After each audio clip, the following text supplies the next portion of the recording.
متعبني وداده اشوفها احلى مزايا، عنيد واعشق له عناده وانزاد يا زينه ومحلاه. احب لي صعب اصطياده واسوق روحي في مجاره، ومنوت القلب ومراده لولاه ما غنيت لولاه. اصوح في سكر زياده وصفه يشابه له مسمى، فالغيد ميز انفراده مفنود في زينه ومعناه.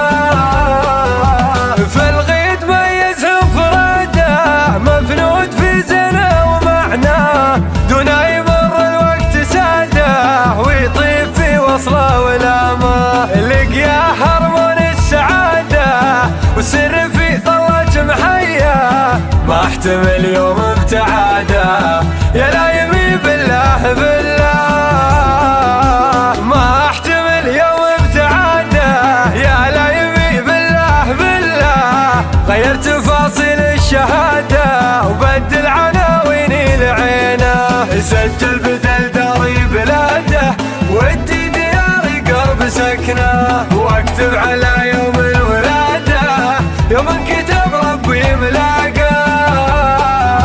سجل بدل داري بلاده ودي دياري قرب سكنه، واكتب على يوم الولاده يوم انكتب ربي ملاقاه. سجل بدل داري بلاده ودي دياري قرب سكنه، واكتب على يوم الولاده يوم انكتب ربي ملاقاه. لو كان متعبني وداده اشوفها احلى مزايا، عنيد واعشق له عناده وانزاد يا زينه ومحلاه. احب لي صعب اصطياده واسوق روحي في مجاره، ومنوت القلب ومراده لولاه ما غنيت لولاه.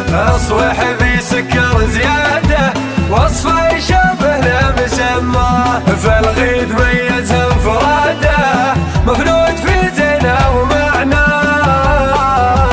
فالغيد ميز انفراده مفنود في زينه ومعناه، دون يمر الوقت ساده ويطيب في وصله ولامه. لقيا هرمون السعاده والسر في طلة محياه، ما احتمل يوم ابتعاده يا لايمي بالله بالله.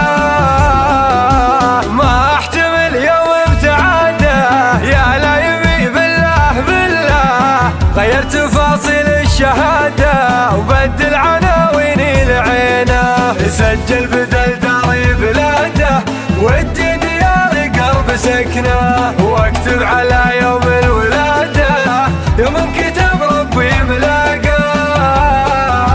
سجل بدل داري بلاده ودي دياري قرب سكنه، واكتب على يوم الولاده يوم انكتب ربي ملاقاه. سجل